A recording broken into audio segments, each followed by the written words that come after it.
ఈ స్టేట్ ఆ state mobile switch off చేసుకొని పడుకోవడం తప్ప రూముల్లో దాంకొని అంతకు మించి వాళ్ళు కదా చేసేది ఏమీ లేదు. విద్యాసాగర్ గారు కరెక్ట్ పాయింట్ చెప్పారు. డిజాస్టర్ లో ఉంది ఇప్పుడు, అందరినీ కూడా మేము లుకౌట్ లో ఉన్నారు, రెడ్ కార్నర్ నోటీసులు ఇచ్చారు పట్టుకు.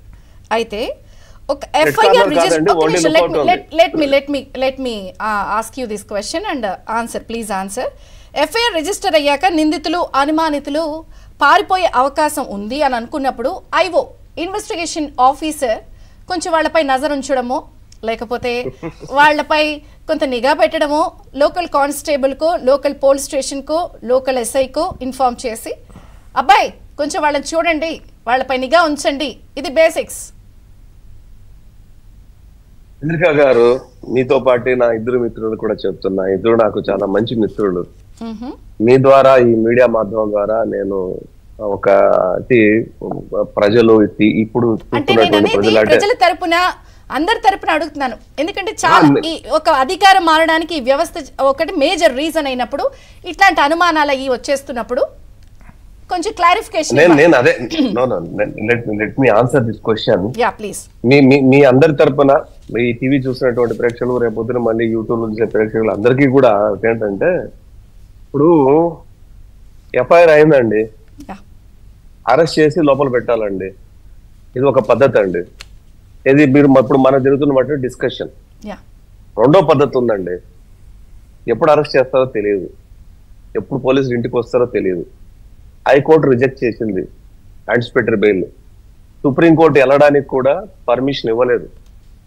ఈ టైంలో దిక్కులేని జీవితం, భయపడే జీవితం, పారిపోయే జీవితం, మొన్నటి వరకు రాజభోగాలు అనిపించేటువంటి నేతలు, కనుసైగలతో సిస్టమ్ని కంట్రోల్ చేసినటువంటి నేతలు ఈరోజు ఎక్కడున్నాడో తెలియని పరిస్థితుల్లో దాక్కొని ఎవరినో ఆశ్రయం పొంది దేశం విడిచి పారిపోలేక కనపడితే అరెస్ట్ చేస్తారేమో అని చెప్పి భయపడి తిరిగి ఏం చేయాలో దిక్కు లేని పారిపోయిన స్థితిలో ఒంటరిగా బతుకుతున్నారు చూసారా పారిపోయిన నేతలు. ఇది అసలైన శిక్ష. ఒక్క నిమిషం, బాగుంది, చాలా బాగా చెప్పారు. ఇక్కడ నేను, తురగా శ్రీరామ్ గారు, కూసంపూర్ శ్రీనివాస్ గారు బాధితులం కాదు. టు బి ఫ్రాంక్ మీరే బాధితులు. చాలాసార్లు లైవ్ లో చెప్పారు, పోలీసులు మనకి ఎందుకు కూర్చోబెట్టి కొట్టారండి. నేను కూడా బాధితులు. మీరు బాధితులే పోనీ, ఓకే. నేను శ్రీరామ్ గారు కాదు, కానీ ఇంత కూల్ గా చెప్తున్నారేంటి ఆన్సర్? శ్రీరామ్ గారు మీరు కూడా చెప్పండి, మీ పాయింట్ కూడా యాడ్ చేసి లెట్ హిమ్ ఆన్సర్. ఏం లేదు, నేను అనేది మీరు చెప్పింది చాలా కరెక్ట్. అలాంటి శిక్ష నిజంగా పడితే కనుక సూపర్. కానీ నిన్న వరదలు వచ్చిన సమయంలో బోట్లని ఏకంగా డ్యాముని కొలగొట్టేయడానికి పంపించారంటేనే వాళ్ళకి ఎంత భయం లేనితనం ఉంది ఇంకా అనేది ఒకసారి దృష్టిలో పెట్టుకోండి అని మీకు గుర్తు చేస్తున్నాను సార్. నేనేమంటాను అంటే, okay, I will answer all the questions. ఇప్పుడు ఇది ఒక వాళ్ళ మనసులో ఎప్పుడెప్పుడు మా ఇంటి తలుపులు తడతారు, ఎప్పుడెప్పుడు మా ఇంటి వస్తారు, ఎవరెవరిని పట్టుకుంటారు అని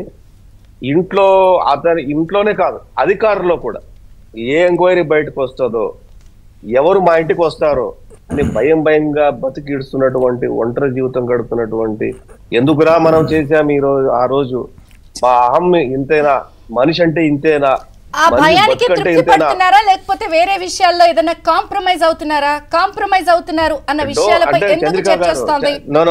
చంద్రిక గారు, మీరు దయచేసి అటువంటి మాటలు మాట్లాడకండి. ఎందుకంటే నేను ఒక మాట అన్నానంటే దానికి సంబంధించి నెక్స్ట్ చూపిస్తాను. ఖచ్చితంగా మీరు అన్నమాట నా చెవులో 3 రోజుల ముందు నుంచి ఊదుతున్నారు కొంతమంది వైసీపీ వాళ్లే నాకు ఫోన్ చేసి చెప్పిన సందర్భాలు కూడా ఉన్నాయి. అవి నేను ఇక్కడ డిస్క్లోజ్ చేయలేను. సో నేనేమంటానంటే, వాళ్ళు ప్రయత్నం చేయొచ్చేమో, చేస్తారు కూడా. అందుకే చుట్టూ అందకపోతే కాళ్ళు రకాలు కూడా ఉంటాయి కదా మన దగ్గర, మా సమాజంలో అలాంటి వాళ్ళు కూడా ఉంటారు. అలాంటివి ఈ ప్రస్తుత సమయంలో ఎటువంటి పరిస్థితుల్లో టాలరెన్స్ చేసే ప్రసక్తే లేదు, అవకాశమే లేదు.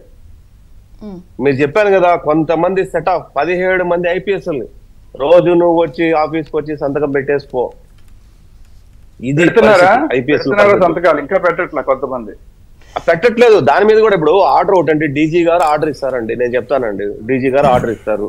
అది ఏంటి, ఇన్ రైటింగ్ ఆర్డర్. అది కూడా ఇన్ రైటింగ్ ఆర్డర్ వైలేషన్ చేసి డిపార్ట్మెంట్ వైలేషన్ చేసి దానికి ఇంకొకటి రెప్రికేషన్. సో ఇవన్నీ ఏంటంటే ఎప్పుడు కూడా ఒక అధికారినో లేకపోతే ఇంకోటి ఏంటంటే పేపర్ వర్క్ పెంచాలా. పేపర్ వర్క్ పెంచినప్పుడే న్యాయబద్ధంగా చట్టబద్ధంగా ఉంటది. ఇంకా ఇందాక తురక శ్రీరామ్ గారు నాకు మన శ్రీరామ్ గారు ఒక మాట అన్నారు, ఏమని బోట్ వదిలేశారు కదా అని. ఎస్, ఒక నేరస్తుడు ఆ తన చేసిన నేరాన్ని డైవర్ట్ చేయడానికో లేకపోతే నేరస్తుడు తప్పించుకోవడానికో లేకపోతే తన ముందున్న క్రైమ్ ని ఇంటెన్సిటీ గ్రావిటీని తగ్గించుకోవడానికో ఇంకో తప్పు చేస్తాడు. అది నేరస్తుడి యొక్క స్వభావం. అది ఆ స్వభావం మేరకే డైవర్షన్ పాలిటిక్స్ లో సాటిస్ఫాక్షన్ తో చాలా కూల్ గా ఏం జరిగినా పర్వాలేదు. No, it is not a question of you are highly satisfied, I think. No, it is not a question of satisfaction. I am telling you today. Let them feel, let them enjoy the fear. Let them enjoy the fear. Okay. Very soon they are going to inside of the barracks. సరే అయితే జనసేన కూడా ఒకసారి break తీసుకుని వాళ్ళ answer కూడా తీసుకుని నేను మళ్ళీ మీ దగ్గరికి వస్తాను. చిన్న విరామం, చర్చ కొనసాగుతుంది. అన్నప్పుడు